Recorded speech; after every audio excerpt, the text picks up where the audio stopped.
Hi gang, it's me, Paul Mounts. This is my world of stuff. Exciting day today. It's Sunday, it's Bank Holiday Sunday. It's the 30th of May. Hope you're all well, enjoying the rather nice weather at the moment. I'm going to go into a dark place now, or rather a quiet place. I'm heading off to see the much-awaited Quiet Place 2. I've waited for this film for 14 months. It was due out last March, and of course the world closed down. It was put back, and it's put back, and now it's finally arrived. Preview screenings have been happening. There's a preview screening near me, near Cardiff today, where they are playing the first film, A Quiet Place, and the sequel, A Quiet Place 2.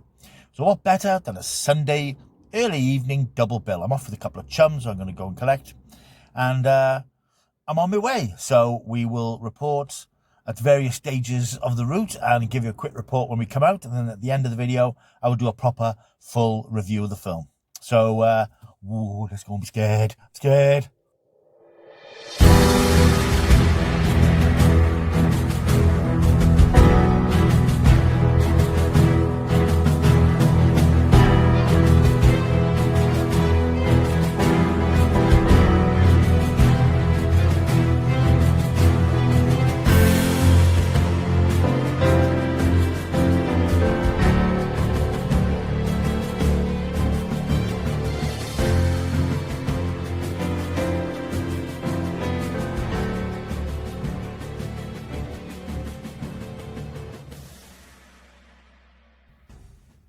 Hello, we have arrived. We've arrived at the Showcase Cinema. We're going to see A Quiet Place. This is Scott. Hello. Say hello, Scott. Hello, Scott. Hello properly. Hello, this Scott. is Elaine. Hello. And who are you, Elaine? I'm Scott's wife. Oh dear, never mind. I know. Oh, no, never mind. Scott, as some of you will know, co-presents the TV Zone Plus podcast. That's me. There's a link to it down there if you want to subscribe and liking it and all that sort of stuff. And we're going to see A Quiet Place. We're looking forward to it, kids. Yay! And A Quiet Place 2. Oh yeah. We got a double feature. We got a double bill of A Quiet Place and A Quiet Place 2. Like I said, I've been waiting 14 months for this, so it better be good. And we get to go to the cinema. Yay! We've got to wear masks, but what the hell? Hopefully not much longer. Yeah. So we are a bit early, so we're going to grab a coffee and have a little sit down, and then we shall report in about 3 hours' time. Bye! Say goodbye.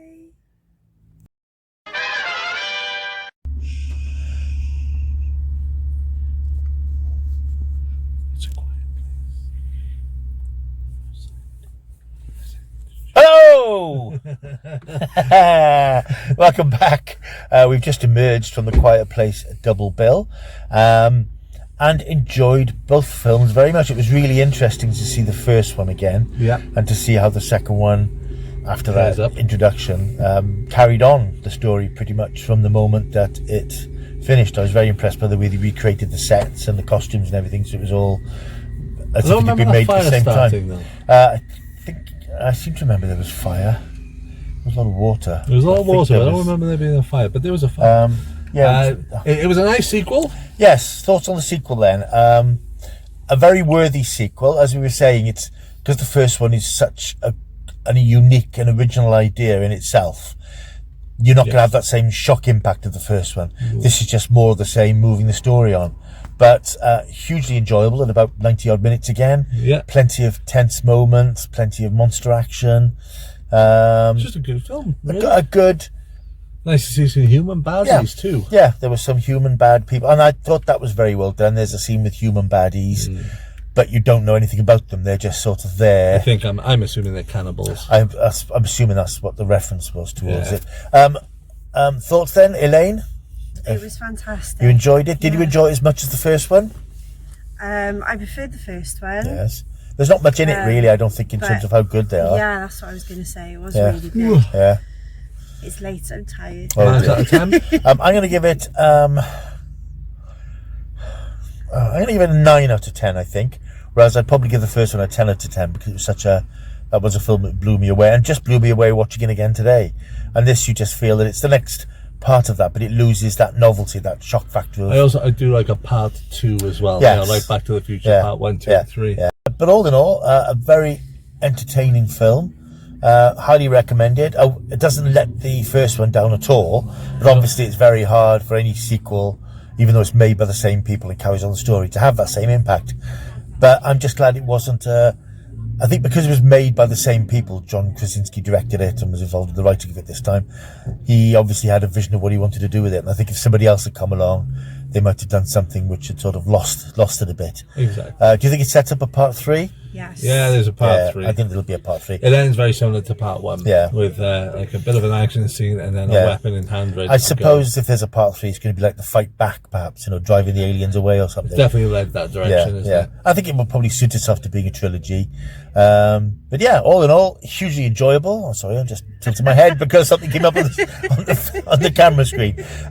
Go see it. It's in your cinemas. I think it's previews at the moment. I think it's out from Thursday. Highly recommended.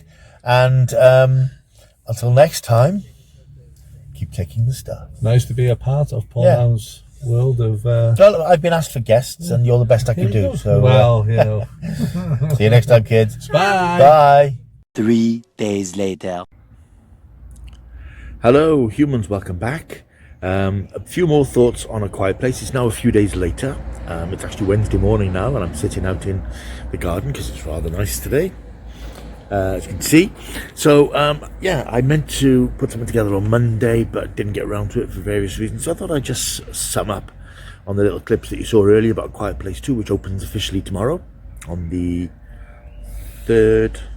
Was it when? I don't know what day it is. I think it opens tomorrow in cinemas officially. But as I said, I went to, as you saw, went to that preview screening on Sunday.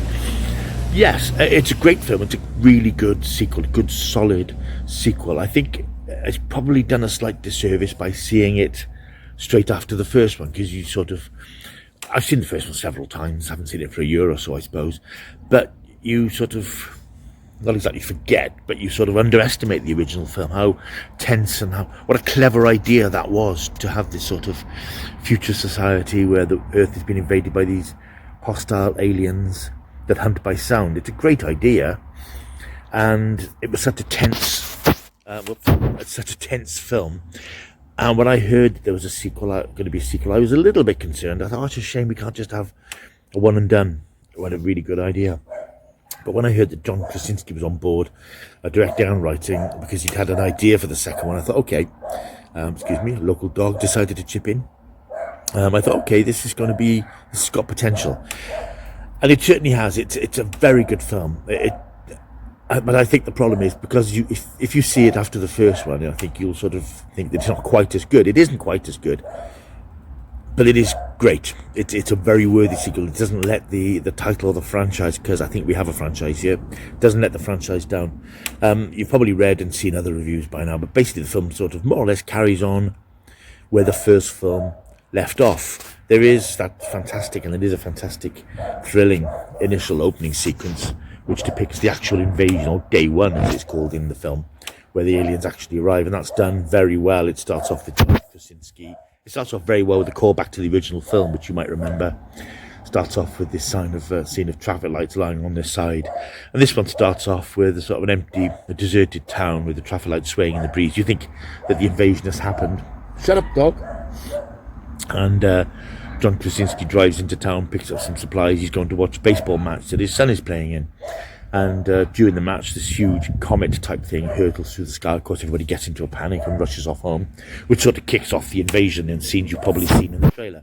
And then we cut to pretty much the moment that the first film ended, with Emily Blunt's character in the cellar, in the been hiding in, with the kids, with a son and a newborn baby hiding behind the pipes. And then we sort of move on from there. They then have to leave their house because it burns down. Even though I saw the first film before, I can't remember, as you said, in the I posted a bit, I couldn't actually remember the fire. But anyway, their place becomes compromised. They decide to try and meet up with other survivors. They've seen these sort of campfires blazing and decide to go and meet up with somebody else. And they do meet up with somebody else. This is Emmett, played by Cillian Murphy. Now, he's established in the prologue as a sort of a family friend, because they see him at the baseball match. So you've got that sort of link that's quite nice, that it sort of establishes his character. So he's not just a complete stranger who appears. His son has been lost, so he's sort of devastated. He just wants to stay on his own. He doesn't really want to get involved with the Abbott family, as they're called. But when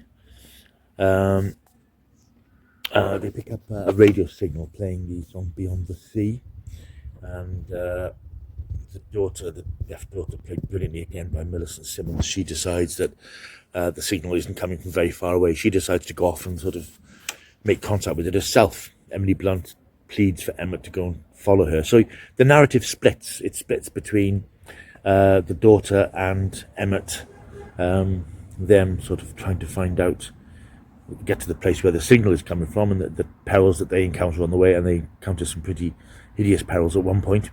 And Emily Blunt's character, whose name is Evelyn, she goes out foraging for supplies, leaving her younger son in charge of the baby. But of course that causes problems as well. So you've got a sort of a slightly split narrative there, and that there's two separate strands of adventure. And it all comes to a head, up to a point. Again, I'm not going to spoil it if you haven't seen it yet.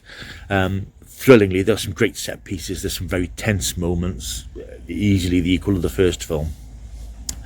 And clearly sets up a third film, because the narrative doesn't come together, as it were. There's still sort of characters in different places at the end of the film, so you know there's going to be a coming together for a third and hopefully final film. I think this would work well as a really nice trilogy, and I understand that John Krasinski has some plans for a third story, so I think it'll be nice to sort of wrap it all up quite nicely. But overall, I really enjoyed it. I was surprised that Emily Blunt, although she's the star of the film, she isn't the main character in a way. Her story isn't the main one. I mean, basically, she gets them to this new sanctuary, then she goes hunting for supplies, then she has to come back, and she has her own perils to face. But doesn't feel like the main strand of the story. The main strand is definitely the other daughter's fight to get to this. I'll tell you, it's an island where the signal's being broadcast from, on what she discovers there. It's a very, very good second part. As I said, it only sort of suffers if you watch the first one first, as I did on Sunday. But I really enjoyed it. It doesn't let the side down. It's a very nice companion piece to the first film. So I highly recommend it. Go see it. I'm going to give it a good old-fashioned stuff 8 out of 10. I think I gave it 9 post-cinema, but I think on reflection it's probably an 8 rather than a 9. But yeah, it's a must-see really. It's really good to see that film finally released after 14 months of waiting, and not disappointing in any way. So anyway, that's me done for now. I'll be back with quite an exciting unboxing for Doctor Who fans in the next couple of days. Some stuff I have on the way, which I think you'll enjoy looking at, so watch out for that. If you like this channel such as it is, and I know it's a bit quiet at the moment, but there will be more stuff coming along. But if you do like the channel, just press that subscribe button, which is there. Leave a comment, that would be nice. And until next time, keep taking the stuff. Bye now.